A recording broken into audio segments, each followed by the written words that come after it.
nuevamente les agradecemos por acompañarnos.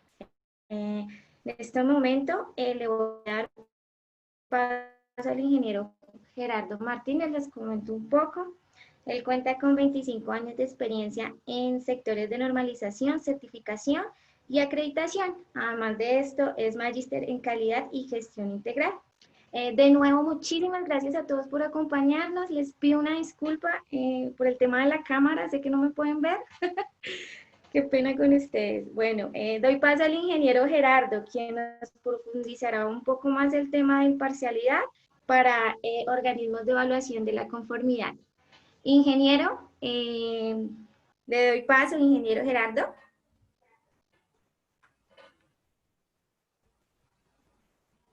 Ingeniero. Aló, muy buenos días. Por favor, me confirma si me escuchan bien y claro. Aló, buenos días. Sí, ingeniero, perfecto, muchas gracias. Bien, muy buenos días. En primer lugar, gracias a todas las personas que se han unido a esta sesión. Gracias a Qualitime por haberme invitado a hacer esta presentación. Presentación que tiene el propósito de señalar y destacar cómo funciona y cuáles son las condiciones de imparcialidad de todos los organismos que hacen evaluación de la conformidad, pero también de los organismos que acreditan a estos otros organismos de evaluación de la conformidad. Gracias a Jimmy por considerarme, insisto, para esta presentación y simplemente destacar que hoy estamos haciendo esta sesión para conmemorar el Día Internacional de la Acreditación. Como decía, sin más preámbulos, me gustaría entonces entrar un poco en los detalles, en los asuntos que tienen que ver con la imparcialidad, digamos, en los subsistemas de calidad como son conocidos, digamos, normalmente.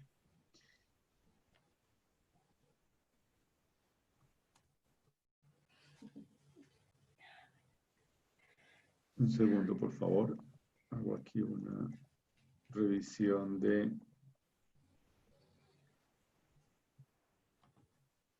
Por favor, ¿me confirman si cambió la lámina?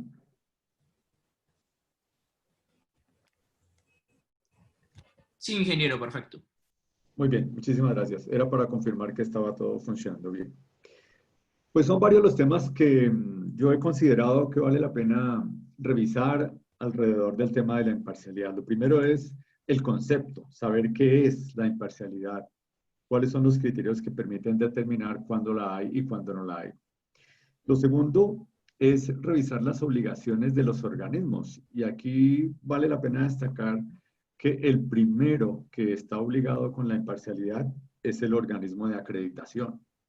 De hecho, cuando se miran las normas y las obligaciones de los organismos de acreditación en relación con la imparcialidad, tal vez son las normas que más requisitos tienen en relación con la imparcialidad.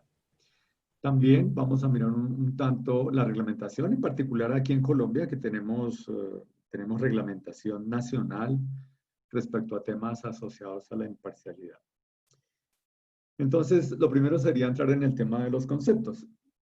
El diccionario de la Real Academia de la Lengua define la imparcialidad como la falta o la ausencia de designo anticipado o la falta de prevención en favor o en contra, porque es muy importante destacar que la imparcialidad puede, o más bien la parcialidad puede ser a favor o en contra, ¿no es cierto? Es decir, cuando hay un sesgo, el sesgo puede ser para favorecer o para desfavorecer. En algunos casos se piensa que la parcialidad o la falta de imparcialidad es solamente para favorecer, pero no, es hacia ambos sentidos. Entonces es importante considerar que la imparcialidad es esa ausencia de prevención para favorecer o desfavorecer a alguien o a algo. Y que esa ausencia permite juzgar o proceder con rectitud. Otras acepciones para imparcial, que es el adjetivo que se usa, tienen que ver con juzga o procede con imparcialidad, incluye o denota imparcialidad, y la tercera que me parece muy importante, tal vez la que más aplica para nuestro caso, es que lo imparcial no se adhiere a ningún partido, no entra en ninguna parcialidad, no asume un rol específico, sino permanece neutral. Y mirando un poco las normas, pues lo primero que tendríamos que hacer sería revisar la norma ISO/IEC 17011. Esta norma fue actualizada en el año 2017 y es la norma que refiere los requisitos para los organismos de acreditación y que yo les mencionaba anteriormente. Esta norma de requisitos para todos los que hacen acreditación, en Colombia sería el Organismo Nacional de Acreditación de Colombia, es la que refiere las obligaciones que deben cumplir aquellos organismos que hacen acreditación. En Colombia pues tenemos una larga historia de este tema. La acreditación empezó a funcionar en Colombia a partir del decreto 2269 del año 93. Es decir que nosotros ya podemos hablar de unos 27 años de servicios de acreditación. Y en esta norma que, insisto, es del año 2017, se habla de la imparcialidad así, presencia de objetividad. O sea, es una definición corta, muy práctica, muy sencilla, y donde dice que la imparcialidad es simplemente cuando hay objetividad. Y luego aclara que la objetividad es que no existen conflictos de intereses o que si existen ellos se han resuelto a fin de no influir negativamente. También menciona como objetividad el sinónimo de independencia, ausencia de sesgo, ausencia de prejuicio, neutralidad, equidad, actitud abierta, ecuanimidad, desapego o equilibrio. En la norma 17.000, que es la norma básica porque contiene los principios generales y los conceptos que se aplican en evaluación de la conformidad, es decir, esta norma es fundamental, es estructural, es una norma que todas aquellas personas que estén vinculadas a asuntos de evaluación de la conformidad, pues deben conocer, entender y dominar. Esta norma está recién actualizada, ustedes observan que es del año 2020. Hace un mes exactamente esta norma fue publicada, o sea que es un documento reciente, actualizado. Y efectivamente, esta norma hace un ajuste a la definición de imparcialidad. Anteriormente se decía que era la presencia de objetividad.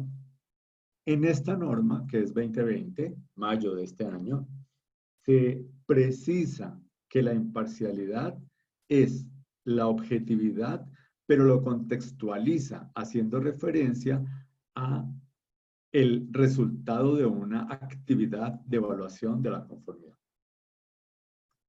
Es un cambio sencillo, simplemente lo que hace es contextualizar y atar una definición general, que puede ser la misma del diccionario de la Real Academia, a una definición apropiada y contextualizada en asuntos de evaluación de la conformidad.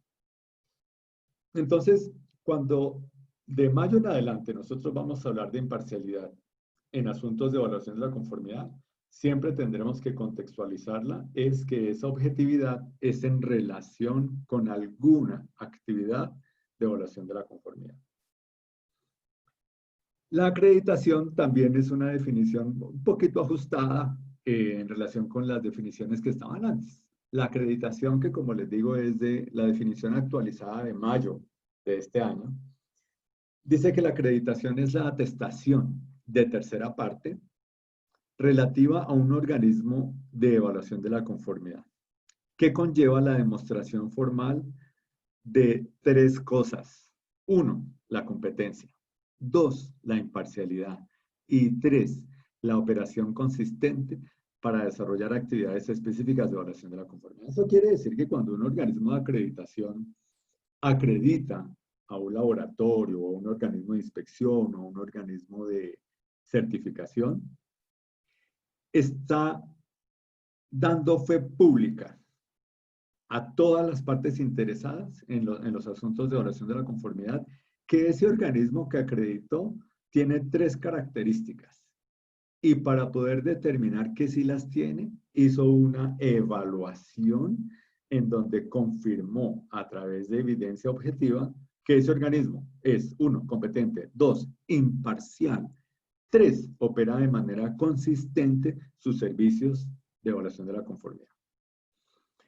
Como quien dice, ¿no es cierto? El organismo de acreditación da fe pública a través de un certificado de acreditación en donde reconoce que sus acreditados son competentes, imparciales y operan de forma consistente los servicios de evaluación de la conformidad. Entonces, por supuesto, las evaluaciones que hacen los organismos de acreditación, pues revisan esas 3 cosas, la competencia, la imparcialidad y la operación consistente. Y en particular, pues hablando en este caso en especial de la imparcialidad, los evaluadores del organismo de acreditación revisan cuáles son los análisis que han hecho los organismos para identificar esos aspectos que pueden afectar su imparcialidad y qué medidas han tomado para asegurarse de que sus actividades de evaluación de la conformidad se desarrollan de manera imparcial, objetiva, ecuánime, ¿no es cierto? Sin sesgo. Entonces, es una obligación del organismo de acreditación revisar que sus acreditados hayan tomado medidas para que haya imparcialidad en sus servicios de evaluación de la conformidad. Y también, volviendo al contexto de la norma 17011, los organismos de acreditación deben tener medidas para ellos mismos, los acreditadores, blindarse y tomar medidas que garanticen imparcialidad en sus actuaciones como organismo de acreditación. Vamos entonces a mirar un poco, a repasar de manera rápida y sencilla las normas y las obligaciones de los organismos. Y como les decía desde un principio, vale la pena destacar que el primero en ser llamado a cumplir, a aplicar los requisitos y a desarrollar sus servicios de manera imparcial es el organismo de acreditación. La norma ISO/IEC 17011 es del año 2017 y ella contiene todos los requisitos que deben aplicar los organismos de acreditación para la prestación de sus servicios de acreditación.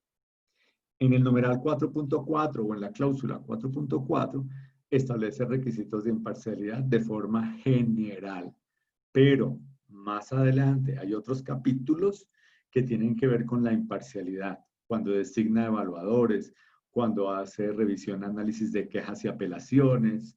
Digamos que el requisito de imparcialidad en el 4.4 es general, no obstante, hay otros requisitos dentro de esta norma que imponen al organismo de acreditación aplicar la imparcialidad ya en la prestación específicamente del servicio.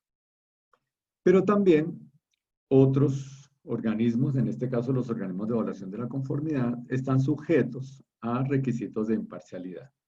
Por ejemplo, los organismos de inspección en la norma 17020-2012, en la cláusula 4.1, tiene requisitos de imparcialidad e independencia. Los laboratorios de ensayo, de calibración y otros tipos de laboratorios, yo cité aquí la norma 17025, pero pues hay otras normas, la de laboratorios clínicos, la de ensayos de aptitud, en fin, otras normas, pero digamos que la 17025 es como la más ampliamente acreditada y en su cláusula 4.1 establece requisitos de imparcialidad. Para los organismos de certificación de productos, de procesos y de servicios, está la norma ISO/IEC 17065, ella también es del año 2012. Y en el capítulo 4.2 tiene gestión de la imparcialidad. La norma 17024, que aplica a los organismos de certificación de personas, también tiene en el capítulo 4.3 gestión de la imparcialidad. Y los que certifican sistemas de gestión que digamos tal vez es el número más grande, ¿no es cierto?, de acreditados que hay. Yo diría que no solamente en Colombia tenemos 15 organismos de certificación de sistemas de gestión acreditados, y de ellos tal vez unos 5 son nacionales y los otros 10 vienen siendo compañías extranjeras. Pues esta norma fue actualizada en el año 2015, es la 17.021-1, y en su capítulo 4.2 contiene exigencias relativas a la imparcialidad. Bueno, entremos un poco a revisar los requisitos que aplican para los acreditadores. En la norma 17.011, que es del año 2017, que establece los requisitos para los que hacen la acreditación, hay 29 menciones a la imparcialidad. 29. En el capítulo 4.4, pues, destaco. Hay un requisito general que dice que los servicios de acreditación deben llevarse a cabo de manera imparcial. Que el organismo de acreditación debe ser responsable por la imparcialidad de sus acreditaciones.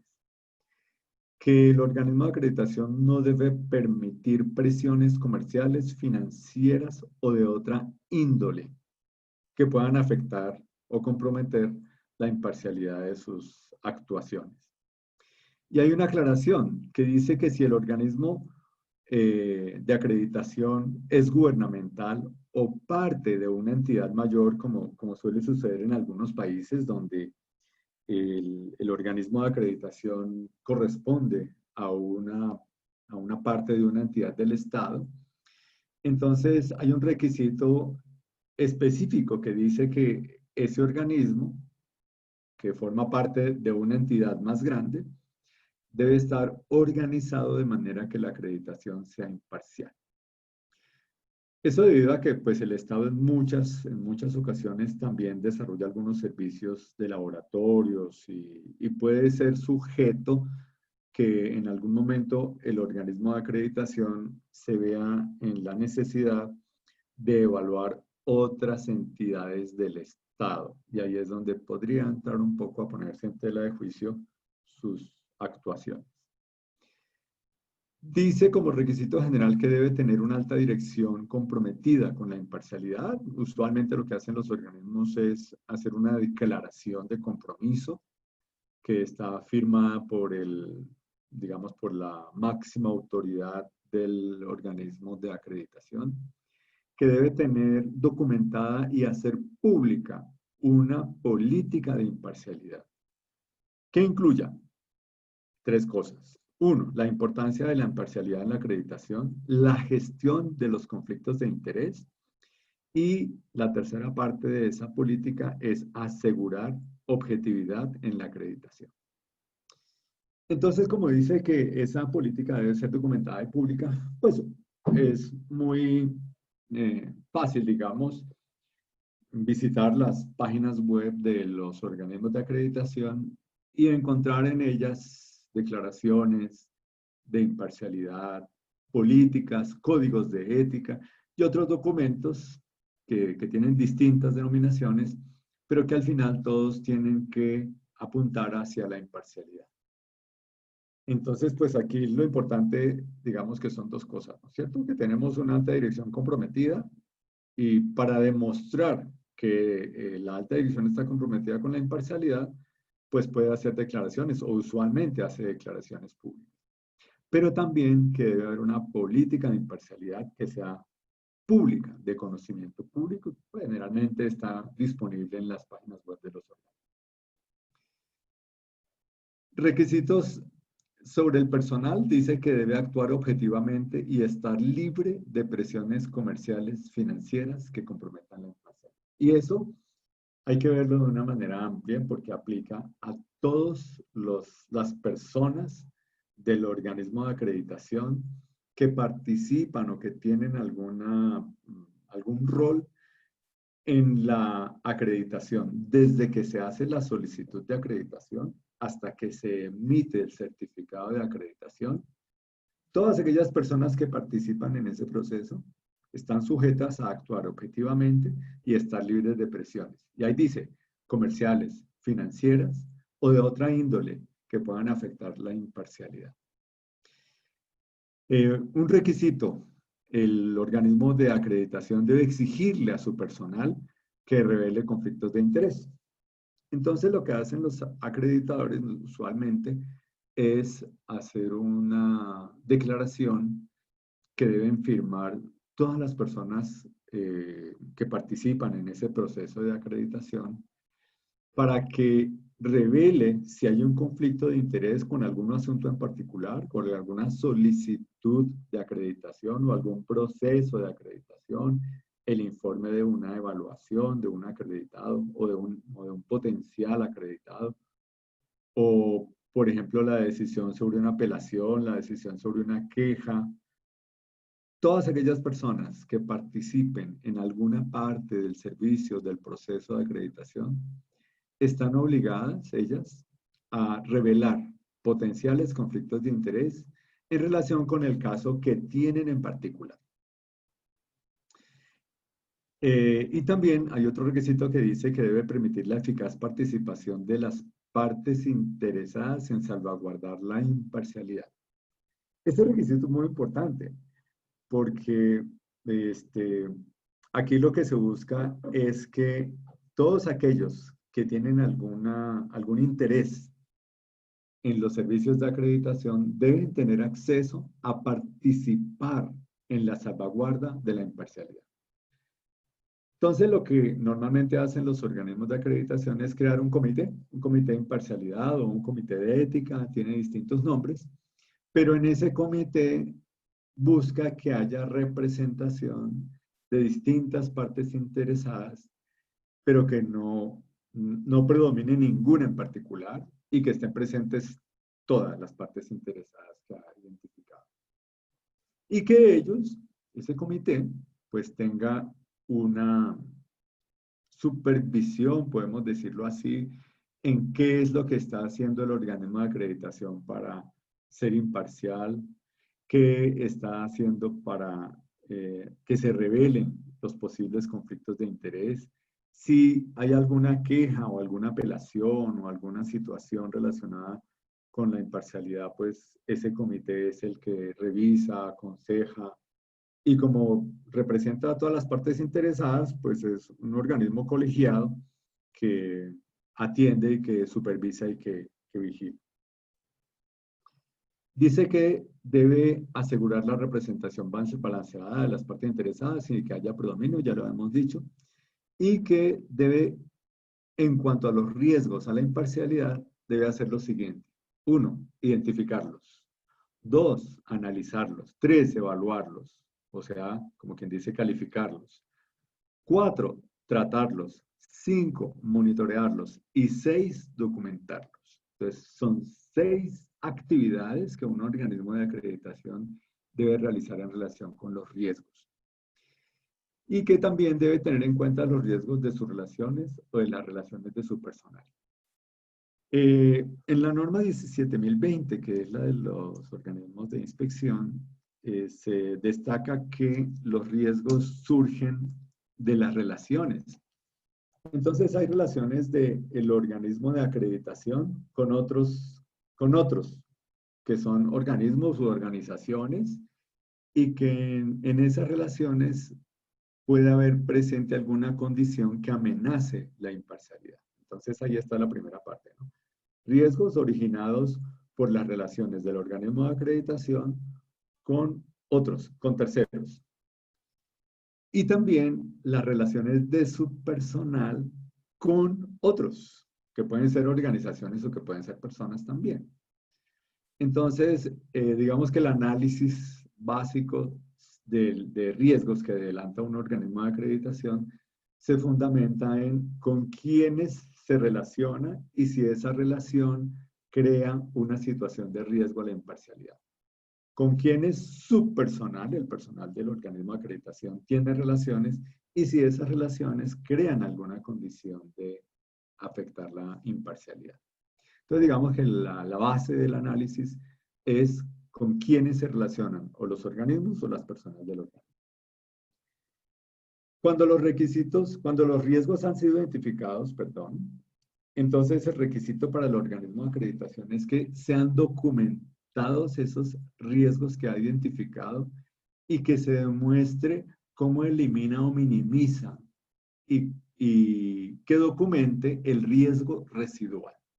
Esa es una obligación de todos los organismos de acreditación. Entonces, cuando ya tiene sus partes interesadas identificadas, mira cuáles son las relaciones, en las relaciones se identifican los riesgos y a partir de los riesgos hace un análisis para determinar si elimina o minimiza el riesgo y hacer un análisis o dejar en claro cuál es el riesgo residual que queda después de las acciones de tratamiento que ha hecho de esos riesgos.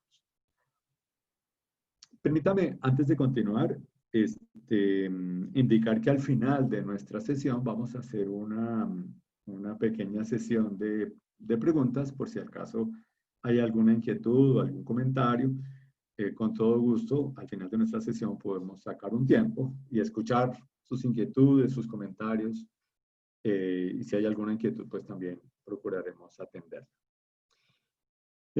Otro requisito para los organismos de acreditación es que debe cubrir los riesgos potenciales que surjan dentro del organismo o de las actividades de otras personas, organismos u organización. Esto pues tiene sentido en la medida en que los organismos de acreditación pues tienen muchos vínculos y esos vínculos pues crean relaciones y las relaciones crean los riesgos con personas, con muchos organismos, organizaciones, organizaciones estatales, organizaciones, asociaciones, asociación de consumidores, asociación de laboratorios, en fin, y que pues debe hacer un análisis que cubra todos esos riesgos potenciales que pueden presentarse. Al final dice que la alta dirección debe revisar los riesgos residuales para determinar si están dentro de los niveles aceptables y si no, no proveer los servicios de acreditación. Entonces, eso cuando se presenta una solicitud de acreditación y hay un análisis y la alta dirección hace su valoración y cuando observa que a pesar de los controles, los niveles de riesgo no garantizan un servicio imparcial, el organismo de acreditación debe abstenerse de realizar ese servicio de acreditación, de no prestar los servicios de acreditación. Y recurrir seguramente a otro organismo de acreditación de otro país que preste esos servicios. Sería como la salida más apropiada. No proveer servicios, otro requisito para los organismos de acreditación, ¿no? No proveer servicios que afecten su imparcialidad. O sea, un organismo de acreditación no debe prestar servicios que ellos acreditan. O sea, un organismo de acreditación no puede tener un laboratorio de ensayos dentro de su misma entidad legal. Y ahí es cuando de pronto las entidades del Estado o los organismos de acreditación, que a la vez son entidades del Estado, pues podrían encontrar alguna dificultad porque hay entidades del Estado que tienen laboratorios de ensayo o institutos de metrología, o algunos hacen inspecciones, en fin. Entonces, pues un organismo de acreditación no debe, ¿no? Está en la obligación de no prestar servicios que ellos mismos acreditan. Que las actividades no deben ser presentadas como vinculadas con la consultoría u otros servicios que impliquen riesgos inaceptables para la imparcialidad. Y eso, pues, vale la pena destacar acá que la imparcialidad es ser y parecer ser, ¿no? Es muy importante porque la imparcialidad también tiene que ver con cómo es percibida la organización o el organismo que presta algún servicio o bien de acreditación o de evaluación de la conformidad, ¿no? No es solamente ser, sino mostrar qué es o parecer ser, como decimos nosotros acá. No es suficiente con ser, sino que también hay que parecer ser. Entonces, acá dice que las actividades no deben ser presentadas o vistas como que están vinculadas con algún servicio de consultoría o algún otro que implique un riesgo a la imparcialidad. Tal como dice la norma, no debe decirse nada. Así dice la norma. Nothing said about o algo así. No debe decirse nada que indique o que sugiera que la acreditación podría ser más simple, más fácil, más rápida o menos costosa si se usan determinados servicios de consultoría. Eso, obviamente, por supuesto, está absolutamente contraprohibido. Un ejemplo, en este caso estamos viendo la página del Organismo Nacional de Acreditación de Colombia y en una de sus partes que tiene que ver con quiénes somos y en quiénes somos, hay un vínculo que tiene que ver con gestión de la imparcialidad y ahí hay una declaración pública de cómo el Organismo Nacional de Acreditación de Colombia gestiona la imparcialidad.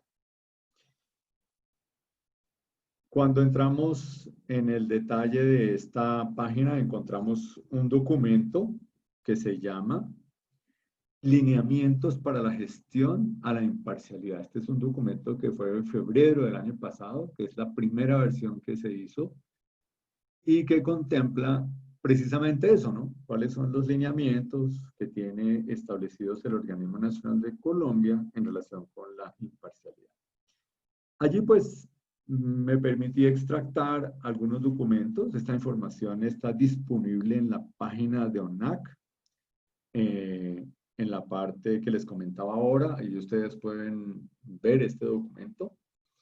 En el numeral 9.1 de este documento de lineamientos se habla de designar miembros de un comité de conflicto de intereses. Y luego hay un procedimiento para el tratamiento de los conflictos de interés. Allí se hace referencia a los estatutos del organismo de acreditación, a un código de buen gobierno que ha establecido y al código de actuación ética para la identificación de grupos de interés y el diseño de una matriz de gestión de la imparcialidad. En el numeral 9.4 del lineamiento se establece las acciones para controlar los conflictos de interés. En esa misma página ustedes van a encontrar la matriz de gestión a la imparcialidad que tiene ONAC. Tal cual aparece allí, es el título que tiene su matriz cuando dice gestión a la imparcialidad. Y en esa matriz nosotros encontramos que se han identificado 14 riesgos. Prácticamente uno para cada parte de interés, porque son 14 partes interesadas. Hace referencia al capítulo del Comité de Buen Gobierno o al relacionamiento con las partes de interés. Entonces, fíjense ustedes cómo aquí se observa claramente que hay una alineación con los requisitos, porque los requisitos le dicen es, identifique usted con quiénes se relaciona y a partir de esa identificación, identifique las amenazas a la imparcialidad. Entonces, acá en la segunda parte de la matriz aparecen las partes de interés, el capítulo del buen gobierno o el relacionamiento asociado a ese riesgo identificado, fuentes del riesgo identificado 4, luego está el evento, y luego del evento, el efecto, la consecuencia o el impacto que tiene ese evento en la imparcialidad. Luego hace una identificación de causas o debilidades y cuáles los controles que actualmente tiene establecidos para atenuar, minimizar o eliminar el riesgo. Clasifica los riesgos en 4 tipos, ahora los vamos a mirar. Y luego las consecuencias las clasifican les hace 3 análisis.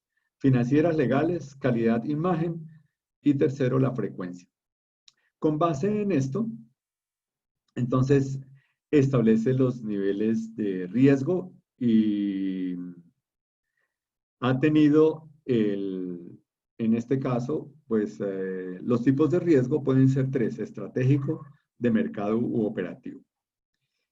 En el caso en particular de la matriz que estamos viendo nosotros, se han identificado 14 riesgos, como les decía, de ellos 13 son de nivel bajo y uno de nivel medio, o sea que no hay ningún riesgo de nivel alto. está el tratamiento que se le brinda y el riesgo residual. El riesgo residual es un análisis cualitativo, no es un análisis cuantitativo.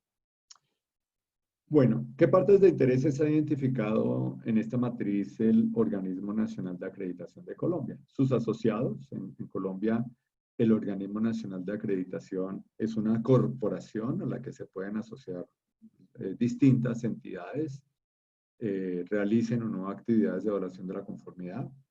Están los miembros del Consejo Directivo y los miembros de los comités, los trabajadores, o sea, los colaboradores empleados del organismo, los contratistas y los profesionales técnicos. Allí tenemos principalmente los evaluadores y todos los expertos técnicos, personas que participan en los comités, en el comité de acreditación, en el comité de apelaciones, los foros y cooperaciones internacionales de acreditación a las que pertenece ONAC. ONAC pertenece a IAF, pertenece al International Accreditation Forum, al Inter-American Accreditation Cooperation, al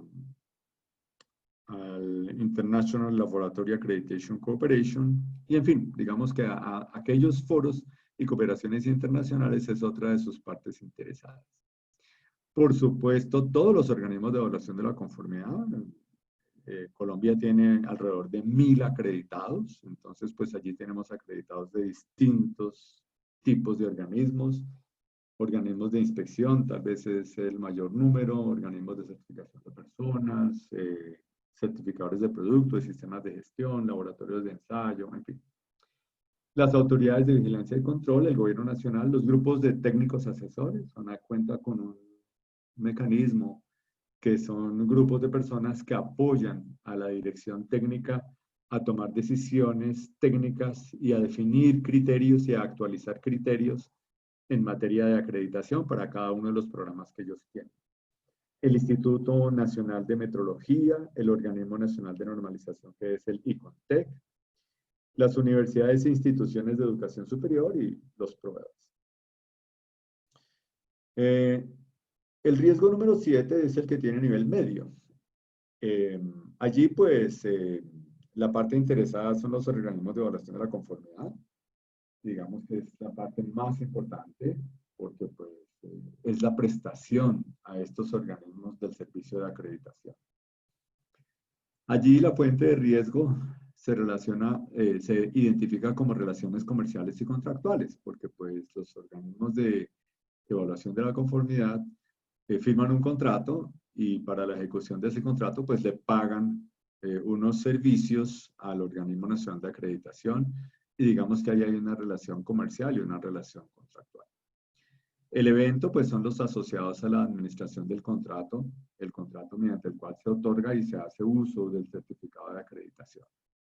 El efecto identificado en la matriz de ONAC es el de fallas en la prestación del servicio o insatisfacción del cliente. La causa la determina como la falta de implementación de los mecanismos para la gestión de la imparcialidad y relaciona 3 controles: que los organismos acreditados o en proceso de acreditación se comprometen a cumplir los estatutos, el código de buen gobierno, en el capítulo específico de conflictos de interés. Que los organismos en proceso de acreditación o acreditados suscriben un acuerdo mediante el cual se comprometen a cumplir con las reglas del servicio de acreditación, y ahí hay también unas condiciones de imparcialidad, y que los organismos suscriben el contrato de otorgamiento, y allí pues hacen compromiso de cumplir todas las obligaciones de ONAC, en particular el Código de Buen Gobierno y el reglamento del servicio de acreditación. El tipo de riesgo lo clasifica como un riesgo de mercado y la gestión o los controles actuales dice que este riesgo se evita aplicando los mecanismos para la gestión de la imparcialidad y fortaleciendo los mecanismos de información y control durante el proceso de acreditación. El riesgo residual menciona en esa matriz, que como les digo la pueden conseguir allá en la página de ONAC, dice que el riesgo residual es aquel asociado al comportamiento ético y el juicio profesional del responsable de la administración del contrato. Bueno, Tenemos el Código de Actuación Ética del ONAC, que es un documento versión 3 de febrero de este año. Allí habla de la declaración de impedimentos para prestar servicios a ONAC. Ahí están los miembros del consejo directivo, los asociados y los colaboradores. Deben declararse impedidos para ejecutar un servicio en nombre del ONAC si se presenta alguna inhabilidad o incompatibilidad. En el capítulo 6 habla del conflicto de interés, que son las situaciones que ponen dos intereses en conflicto y que son aquellas que deben ser sujetas de ser declaradas. Y al final hay un espacio para el compromiso y todas las personas vinculadas al ONAC, como hablábamos ahora, los miembros del consejo, los miembros de los comités, el comité de acreditación, el comité de apelaciones, los funcionarios, los evaluadores, los expertos técnicos, todos deben firmar el compromiso que le impone este código de actuación ética. Bueno, una rápida mirada a otra norma, que en este caso pues no es una norma de requisitos, sino es una norma de lineamientos, de orientaciones, de directrices. Es la ISO 19011, esta norma fue actualizada en el 2018. Esta norma establece directrices para la auditoría de los sistemas de gestión. En esta norma se incluyen los principios de auditoría y es muy importante porque el principio de la auditoría, aplicar los principios de la auditoría, es lo que le da confiabilidad al informe y al proceso de auditoría y lo que le da credibilidad al contenido del informe. Si no se aplican los principios de auditoría, pues la auditoría o la evaluación y el informe resultante pierden confiabilidad y pierden toda credibilidad. Es importante tomar en cuenta los principios de la 19011, los pueden ver en la norma. Allí hay varios principios que hacen pues que se le pueda dar credibilidad y confiabilidad al resultado y al informe de una auditoría o de una evaluación. Los principios son, primero, integridad. Segundo, presentación imparcial, importantísimo, es del que estamos hablando. El debido cuidado profesional, la confidencialidad e independencia, que es otro que tiene que ver con la imparcialidad, ¿no? La base de la imparcialidad y la objetividad de las conclusiones. Es el principio número 5. El sexto, el enfoque basado en evidencia, también muy importante. Eso le quita subjetividad al informe. Y el enfoque basado en riesgos, otro de los principios importantísimos que deben ser tomados en cuenta cuando se planifica y realiza una auditoría. Que debe también, se recomienda ya en la norma 19011, que la selección de los miembros de un equipo auditor asegure la objetividad y la imparcialidad y que debe evitarse el conflicto de intereses. Y que cuando se asignan tareas específicas a un equipo auditor, debe tomarse en cuenta la imparcialidad. Bueno, vamos a entrar un poco en el detalle de algunas normas ya específicas de los organismos. En este caso estamos hablando de la norma de requisitos para los que realizan inspección. Aquí hay 16 menciones a el requisito de la imparcialidad.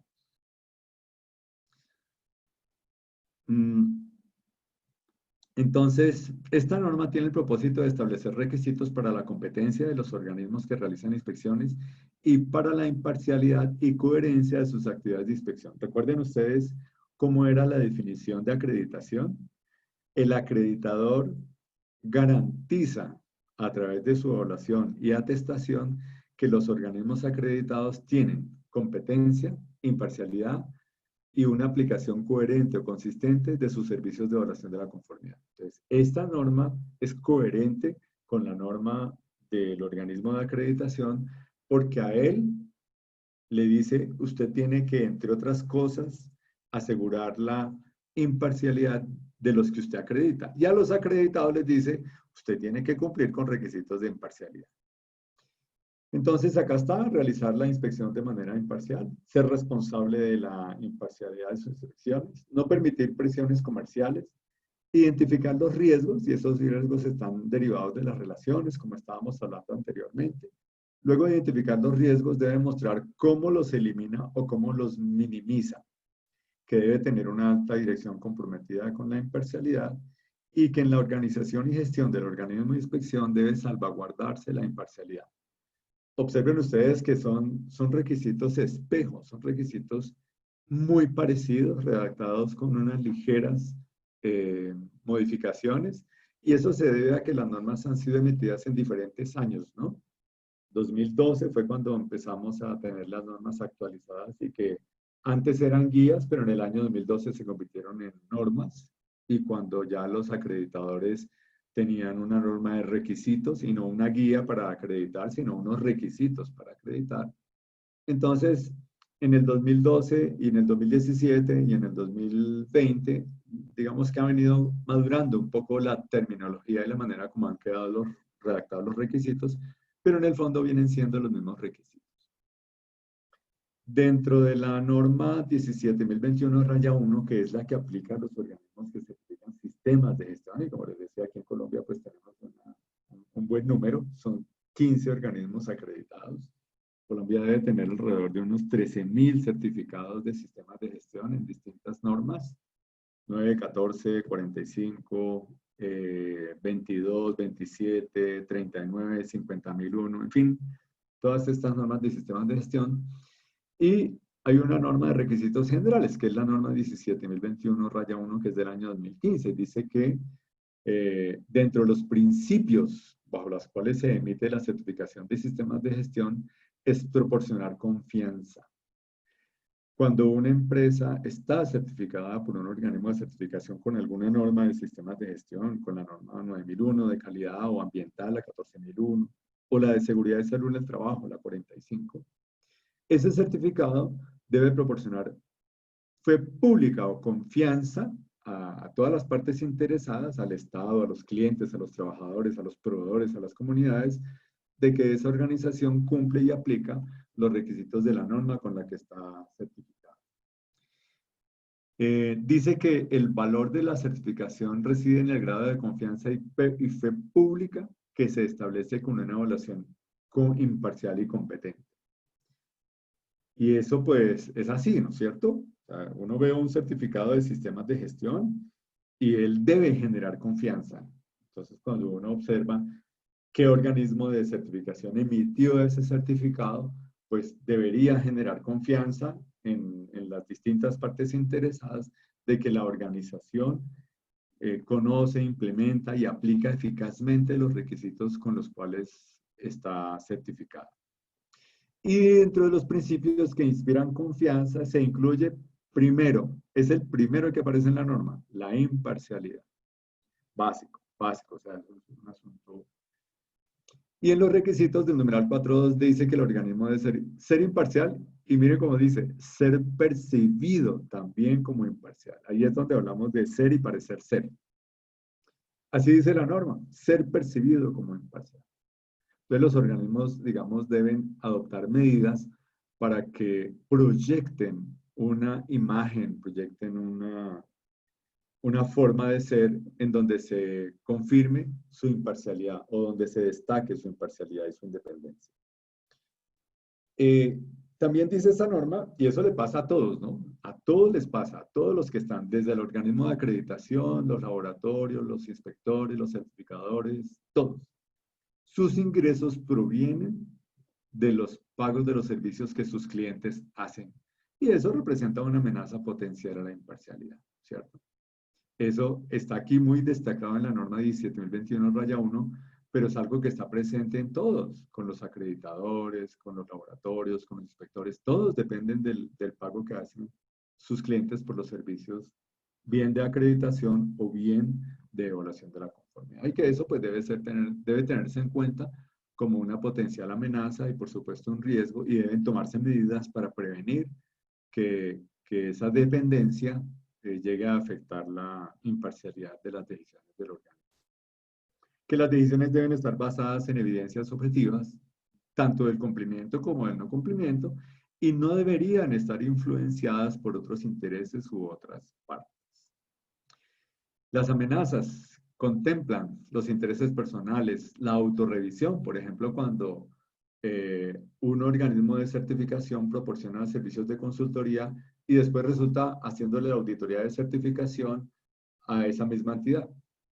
Y digamos que hoy en día los organismos de certificación pues, ya no están o nunca han estado prestando servicios de consultoría, pero hay una situación en donde se puede ver eso. Los organismos de certificación contratan auditores o auditores independientes para que hagan las auditorías a nombre del organismo de certificación, pero en muchas ocasiones esos auditores independientes también son consultores o partes de una firma de consultoría. Entonces, el organismo de certificación de sistemas de gestión debe tener mucho cuidado para evitar prestarle servicios a una organización a través de un auditor, servicios de certificación de sistemas de gestión, a una organización y de asignar un auditor que puede ser parte de la empresa que asesoró a esa organización.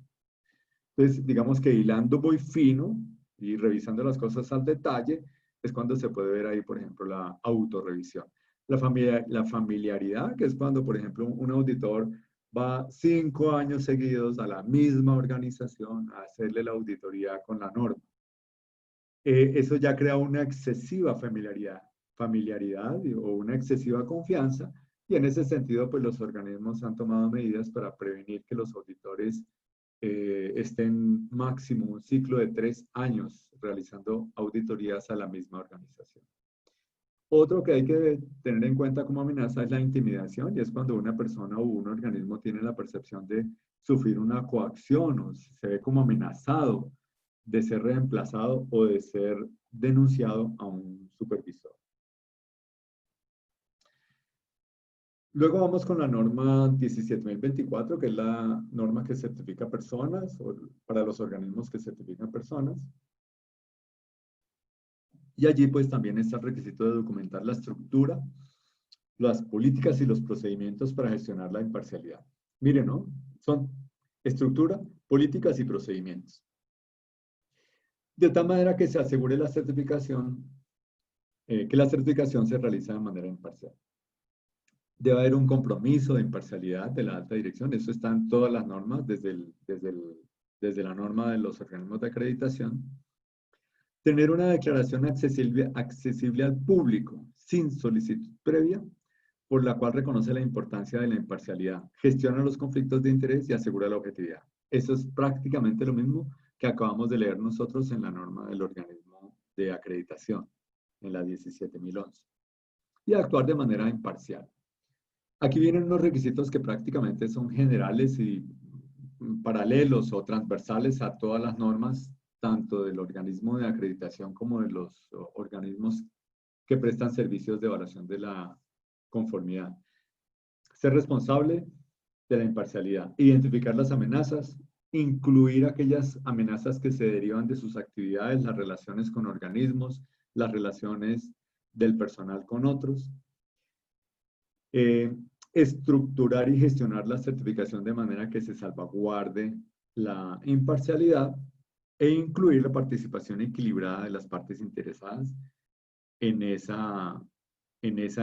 análisis o en esa revisión de amenazas a la imparcialidad. Aquí dice que las amenazas a la imparcialidad pueden ser reales o percibidas, ¿no es cierto? Que era lo que hablábamos nosotros anteriormente, ser y parecer ser.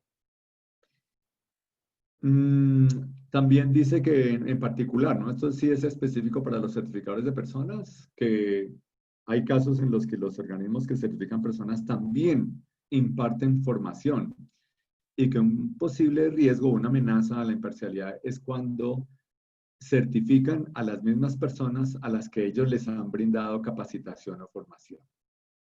Entonces eso debe ser considerado y debe ser analizado y deben haber tomado medidas para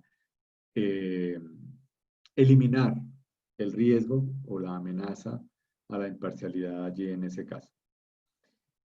Si ese es el caso, o sea, cuando un organismo de certificación también presta servicios de formación, entonces debe identificar y documentar la amenaza, demostrar cómo la elimina o cómo la minimiza. Debe demostrar que la certificación es independiente de la formación y asegurar que no se compromete la confidencialidad, ni la seguridad de la información, ni la imparcialidad. Luego dice que debe asegurarse que el personal que va a ser el examinador de un candidato no fue el mismo que le impartió clase o que le dio la capacitación a ese candidato.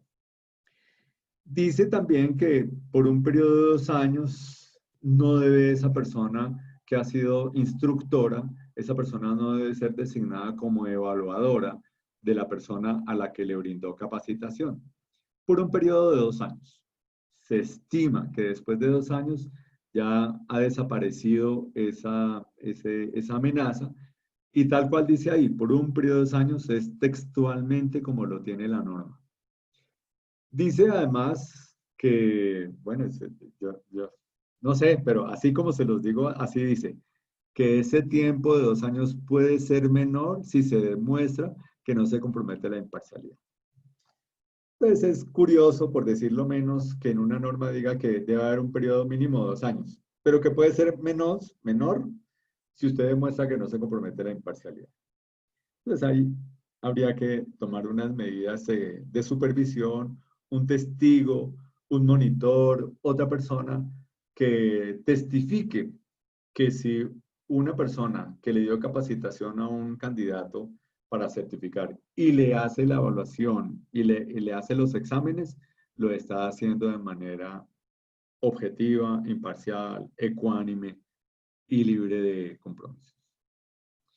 La 17.025 fue una norma que se actualizó en el año 2017 y prácticamente tiene los mismos requisitos que nosotros estábamos analizando anteriormente. Esta norma contiene requisitos para la competencia, la imparcialidad y la operación consistente de laboratorio, de ensayo, de calibración. Dice que las actividades deben ser llevadas a cabo de manera imparcial y que se debe estructurar y gestionar de manera que se salvaguarde la imparcialidad. Igual que en las anteriores, una dirección comprometida con la imparcialidad. Ser responsable de la imparcialidad de las actividades de laboratorio y no permitir presiones comerciales, financieras o de otra índole.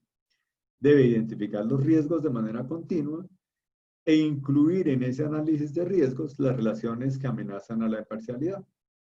Las relaciones, por ejemplo, de propiedad, de gobernanza, de gestión, cuando hay personal o recursos compartidos, las finanzas, los contratos, el marketing, el pago de comisiones, y demostrar también cómo, luego de su análisis, cómo los elimina o los minimiza a un nivel aceptable. Los organismos que certifican productos, pues igual, es lo mismo, esa norma 17065, que es del año 2012 y que a propósito se están actualizando en este momento, habla de los requisitos de la competencia, la consistencia de las actividades y la imparcialidad. Y claro, lo mismo, debe llevar a cabo sus actividades de manera imparcial, ser responsable de la imparcialidad y no permitir presiones. Identificar los riesgos, incluir los riesgos que se derivan de sus actividades, demostrar cómo los elimina o los minimiza, tener una alta dirección comprometida, asegurar que las actividades de las entidades legales separadas con las cuales el organismo o la entidad tiene relaciones no comprometen la imparcialidad. Aquí en la norma 17065 del año 2012 se hace un detalle, entramos un poco en afinar cuáles son los requisitos, porque le dice y cuáles son las entidades legales separadas con las cuales usted tiene relaciones. Y con ellas identifique que no se compromete la imparcialidad de su certificación. Aquí sí hay un detalle debido a que pues, los organismos de certificación de productos, procesos y servicios generalmente tienen que recurrir a laboratorios o a inspectores o a terceros, en algunos casos a los que certifican sistemas de gestión, y pues allí hay que hacer un análisis un poco más profundo para asegurar que esas relaciones no afectan la imparcialidad de las decisiones del organismo de certificación. Emprender acciones para tratar cualquier riesgo. Y todo el personal interno o externo, o el personal de los comités que puedan tener alguna influencia, deben actuar con imparcialidad. Aquí hay un requisito que es único, solamente lo tienen los organismos de certificación de productos, procesos y servicios. El requisito es tener un mecanismo para salvaguardar la imparcialidad. Ese requisito de contar o de tener un mecanismo no está en otras normas. Ustedes no lo han visto y no está, es específico para los certificadores de productos. Ese mecanismo debe tomar en cuenta las políticas y los principios relativos a la imparcialidad, las tendencias a permitir que consideraciones comerciales u otras afecten la imparcialidad de la certificación de producto. Ese mecanismo debe tener en cuenta los temas que afectan la imparcialidad y la confianza en la certificación. La norma dice que un posible mecanismo es contar con un comité. Yo creo que todos los organismos de certificación han montado su comité, un comité de imparcialidad con representación de distintas partes interesadas de afuera del organismo y que se encargan de ayudar al organismo a vigilar si el organismo está respetando los requisitos de imparcialidad. Ese mecanismo permite que si el organismo, digamos, incumple o tiene la afectación de su imparcialidad, el mecanismo tiene el derecho de informar a terceros de afuera. Por ejemplo, informar al organismo de acreditación, informar a las autoridades de vigilancia y control, informar a las partes interesadas afectadas con esas posibles decisiones afectadas con la imparcialidad. Y que si el director o digamos, la alta dirección del organismo de certificación no acata las recomendaciones de ese comité, debe indicar por qué y documentar por qué razón no acató las recomendaciones del comité. Bueno, entonces digamos que ustedes observan que en todas las normas de los servicios de evaluación de la conformidad, empezando por la norma del acreditador, se observan prácticamente requisitos comunes, transversales, yo diría que casi idénticos, hay algunos, para garantizar la imparcialidad de todos, desde el acreditador, pasando por todos los acreditados. En todas sus normas hay requisitos de imparcialidad, en unos más fuertes que en otros. Los más fuertes son los de producto y enseguida los de las certificadoras de sistemas de gestión. En el decreto 1595, que es de agosto 5 del año 2015, este es un decreto de Colombia. Este documento dicta normas relativas al Subsistema Nacional de la Calidad y modifica un decreto que se emitió en ese mismo año, el decreto 1074-2015. Este decreto 1074 contempla un título completo dedicado a la evaluación de la conformidad y allí está todo lo que tiene que ver con acreditación, certificación, laboratorios de ensayo, inspección, certificadoras de producto, de personas, de sistemas, todo. Este decreto 1074 fue modificado con el decreto 1595 de agosto del mismo año y me permito destacar un artículo que dice obligaciones de los organismos acreditados. Son obligaciones de los organismos acreditados los siguientes. Cuarta, declararse impedido cuando se presenten conflictos de interés. A los organismos de evaluación de la conformidad se les impone aquí una obligación. En este decreto hay una autoridad de vigilancia y control que es la Superintendencia de Industria y Comercio, una entidad del Ministerio de Comercio, Industria y Turismo, que es la entidad que tiene la facultad para investigar y, si corresponde, sancionar a los organismos de evaluación de la conformidad que, entre otras cosas, pues afecten la imparcialidad de sus decisiones, pero también por otros motivos distintos. Otro ejemplo, AENOR es la Asociación Española para la Normalización. Y es una de las organizaciones de certificación más grandes del mundo. AENOR ha tenido un enorme éxito en certificación de producto, de sistemas de gestión en España. Ellos adelantan múltiples esquemas de certificación. Ha tenido en la China una muy buena prestación de servicios. Ellos se fueron y se expandieron. De hecho, ellos tienen una oficina o una sede en Centroamérica, prestan servicios de certificación en Centroamérica de sistemas de gestión. Y bueno, en fin, digamos que escogí a AENOR porque, digamos, es muy visible para nosotros este organismo de certificación. Hoy en día, pues, AENOR es una empresa, ellos son una empresa sin ánimo de lucro, pero digamos que han crecido bastante en materia de servicios, no solamente de normalización, sino de certificación. Y ellos han establecido el código ético de AENOR y de las sociedades de su grupo. Esta versión fue aprobada por el Consejo de Administración en diciembre pasado. Ese es un ejemplo, ¿no? Ustedes lo pueden conseguir también en la página, y si ustedes revisan en las páginas de los organismos de acreditación o las páginas de los organismos de certificación, van a encontrar siempre la información pública que tienen la obligación de tener acerca de la imparcialidad, la independencia y la integridad. Nosotros además tenemos aquí en Colombia la ley 842, esta es del 2003, pero modificaba una reglamentación anterior para el ejercicio de la ingeniería. En esta ley se establece en el capítulo 4 el Código de Ética para el ejercicio de la ingeniería en general y sus profesiones afines y auxiliares.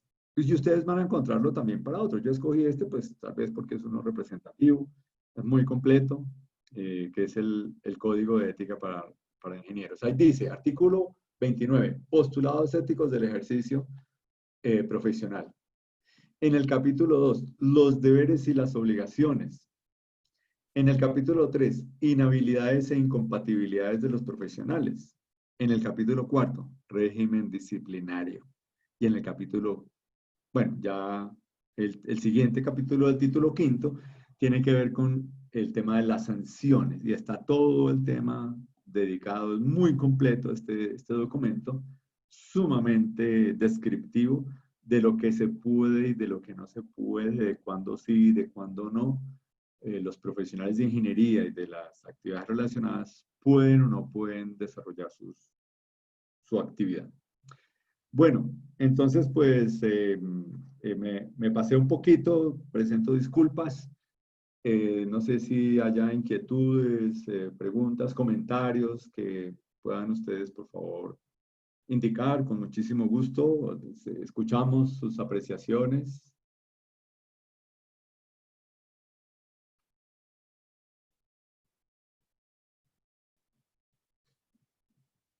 Jimmy, no sé si allá en el chat hay algunas inquietudes que podamos ver nosotros ahora.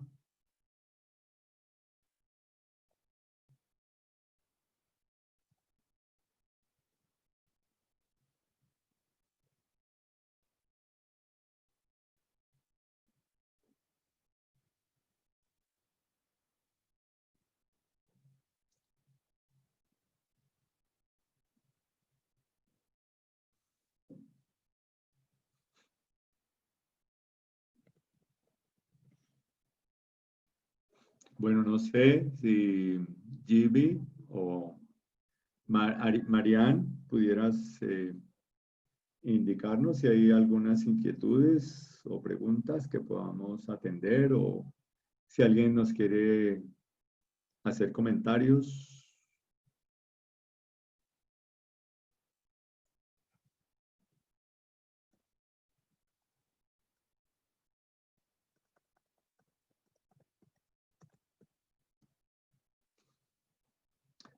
Entonces, pues, de mi parte, agradecerles mucho su tiempo, su atención y no sé, escuchar sus apreciaciones. Jimmy, te cedo la palabra. Marian, sus, sus comentarios.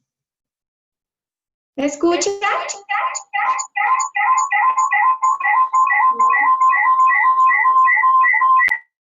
Se escucha con eco, con mucho eco.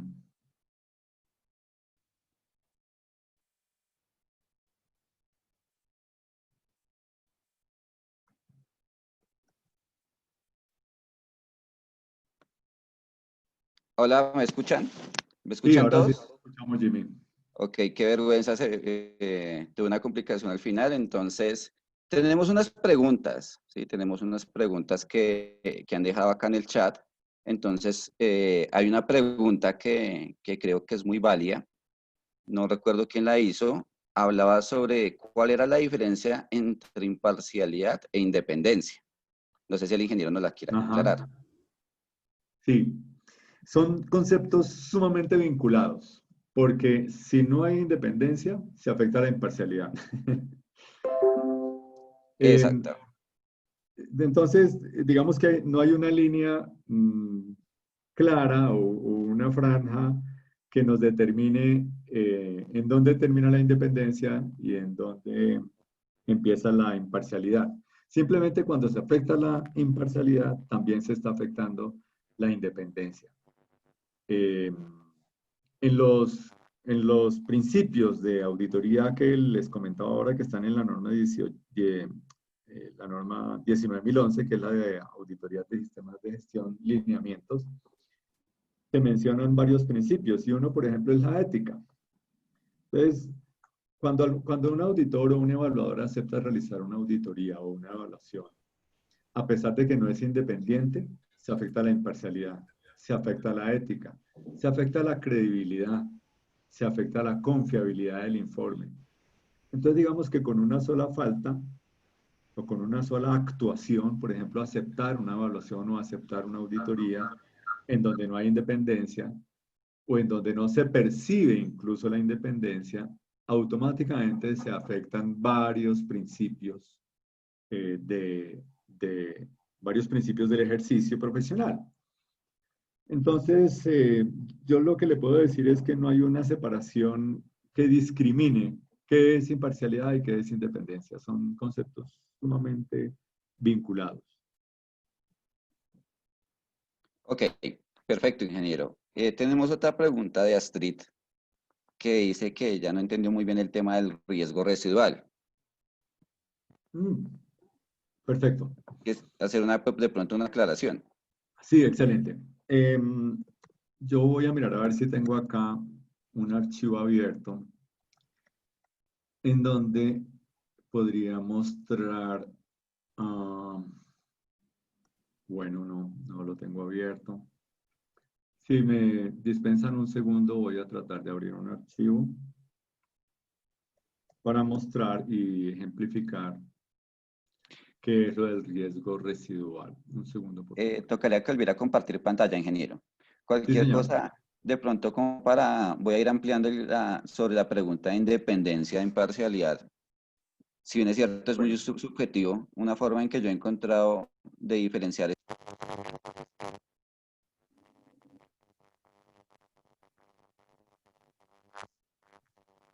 Jimmy, te perdimos. Jimmy.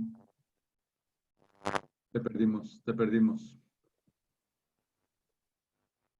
Aló, Jimmy.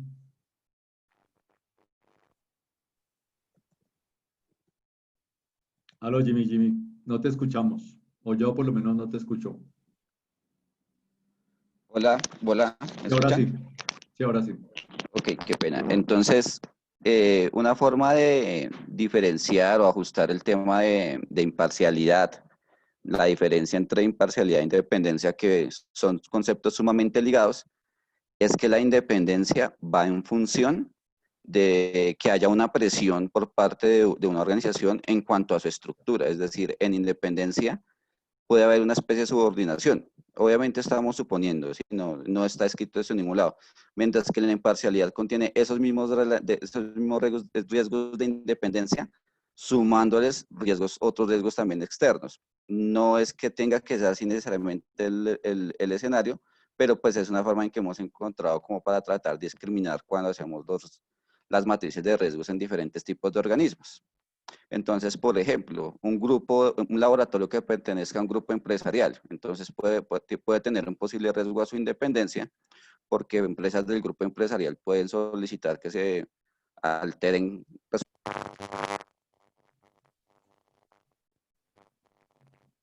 Jimmy, otra vez te perdimos.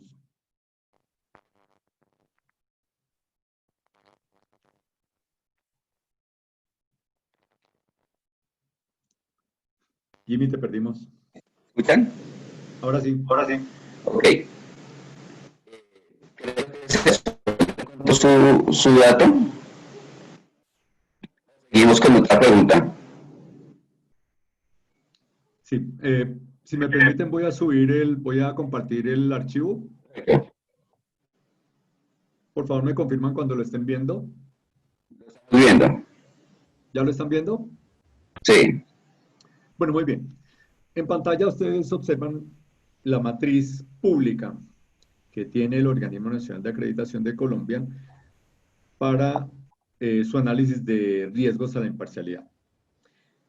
Yo les había comentado en la presentación, hay algunas descripción breve de esta matriz. Pero, por ejemplo, acá ustedes observan para el riesgo número 1, que es este, que se hace un análisis de riesgo. Acá ustedes lo pueden observar donde se hace un análisis de consecuencias y de ocurrencia. Y las consecuencias se valoran financiera legal, calidad de imagen, normalmente de 1 a 5. Creo que esta matriz califica de 1 a 5. La frecuencia también de 1 a 5, siendo 1 muy baja, 5 muy alta. Y el nivel de riesgo, pues es una fórmula que tiene acá el Organismo Nacional de Acreditación de Colombia, que es el promedio de estos dos multiplicado por este. Y esto te da un nivel de riesgo y lo calificas con una valoración de bajo.